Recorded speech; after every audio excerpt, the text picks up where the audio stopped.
know you well. No, I don't even know where you came from. What's good, everybody? What's good? It's your boy, and we're back for another one. It's hot outside, man. The heat is back. Alright, let's get this done real fast. Get it done. Agreed. Terence Crawford and Errol Spence Jr. have come to terms on the fight contract, but still not signed. What does this mean, y'all? Well, I told y'all about a week ago, maybe like 3 or 4 videos ago, that Showtime and Fox Sports had enough with the negotiating process. They were trying to put out their TV schedule and their fight schedule, so they're basically they were at their wits' end with the negotiating with Terence Crawford. And it's been about 5 days since that news broke, and now we're starting to hear that both parties have agreed or have come to terms with the stipulations of the fight contract. Both parties are preparing to move forward. Now, here's the tricky part. You know, people say one thing, but it can have a double meaning. So why have they agreed, but Terence Crawford still hasn't signed the contract? You know, this is what makes people sick of Terence Crawford. So you agree to the terms, but you still haven't signed off to make the fight official yet. So nobody can report that it's official just yet.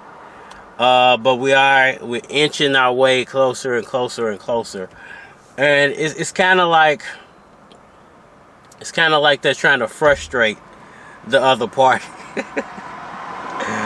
Perhaps they'll get a frustration moral victory out of this, because I don't think he's going to actually win in the boxing ring, and I think the lengthy negotiation process is proof in the pudding of why he's not going to win in the boxing ring. Anybody else would have just signed that contract a long time ago. I'm going to whoop this dude's ass, and I'm going to get this over with. No need to drag it out. I know I'm the better talent. He knows I'm the better talent. I'm going to get in the ring. I'm going to whoop him like I'm the better talent. But instead, we've gotten a very, very drawn out process. Everything has been meticulously scrutinized by Team Crawford. The only thing, you know, I'm surprised we haven't heard anything about the refs and I did see I was going through the YouTube videos earlier. I did see somebody report on the fact that Terence Crawford hasn't signed up for VADA testing yet.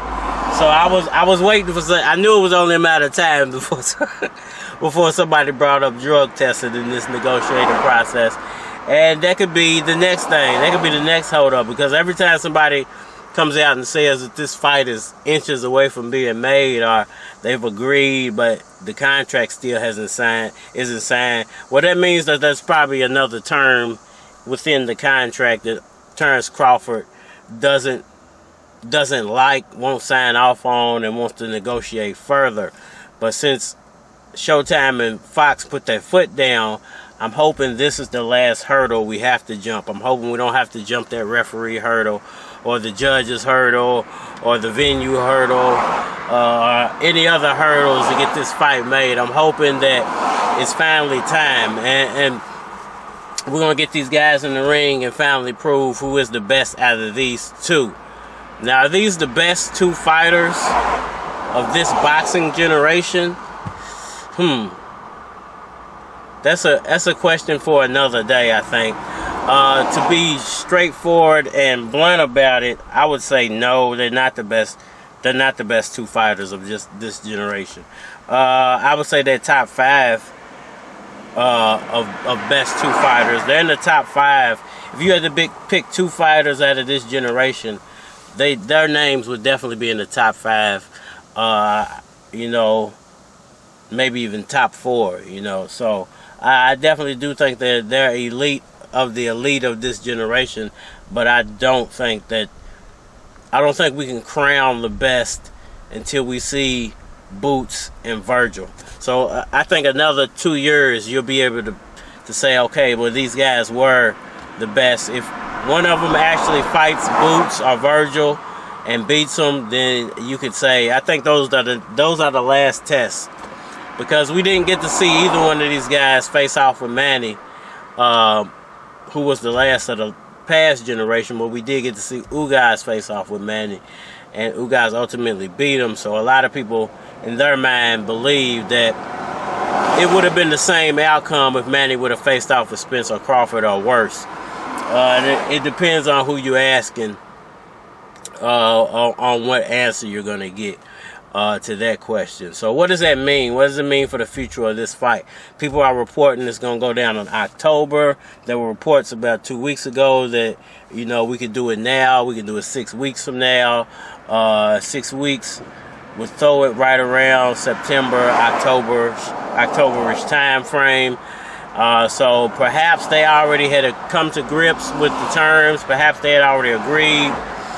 But for some reason, one of the fighters wanted to wait 6 weeks from now to make the fight happen. I don't know, but this has been the most awkward negotiating process I think I've ever seen 2 boxers go through.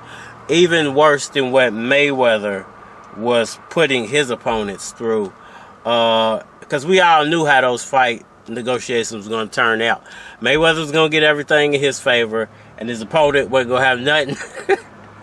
He wasn't going to get no shots. He wasn't going to get no rubs. He wasn't going to get no Vicks Vapor rub if he had a cold. You was going to, whatever was wrong with you was going to be wrong with you when you got in the ring with Mayweather, and he was going to ultimately win. Now, is this one of those type of situations?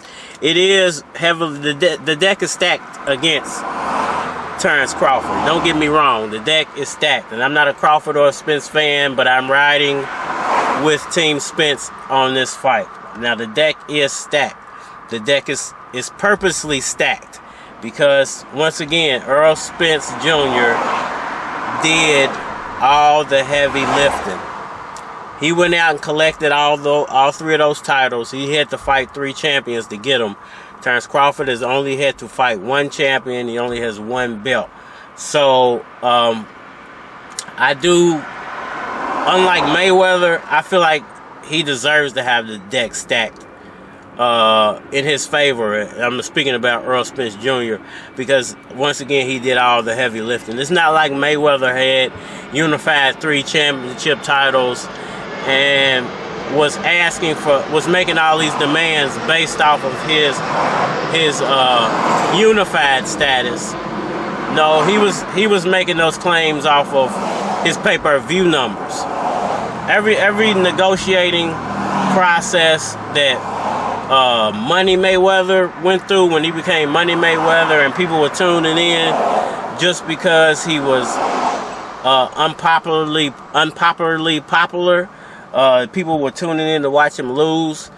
He was putting people through those harsh negotiating processes, not because of the amount of titles he held, but the amount of pay-per-view buys he was getting. So, because people were going to get rich off of fighting him on pay-per-view, he was dragging out these long negotiating processes and forcing people to agree on terms that they shouldn't really have to agree on.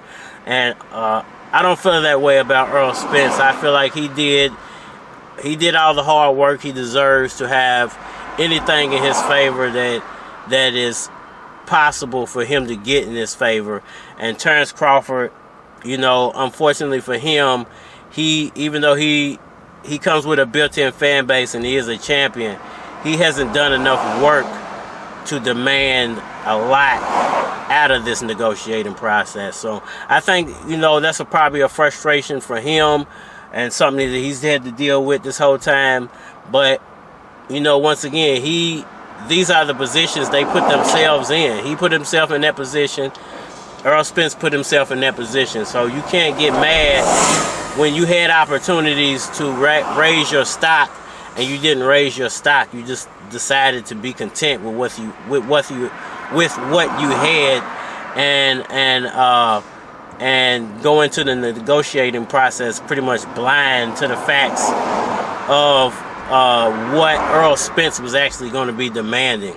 So, you know, let's hope that this is the end of the negotiating process. Let's hope we only got to wait about 4 more weeks. Maybe, hopefully 3 to 4 more weeks before they officially announce the fight. Let's hope. You know, it's agreed. They've come to terms, but the fight is still not signed yet. So what do y'all think about that? Hit that thumbs up button for me.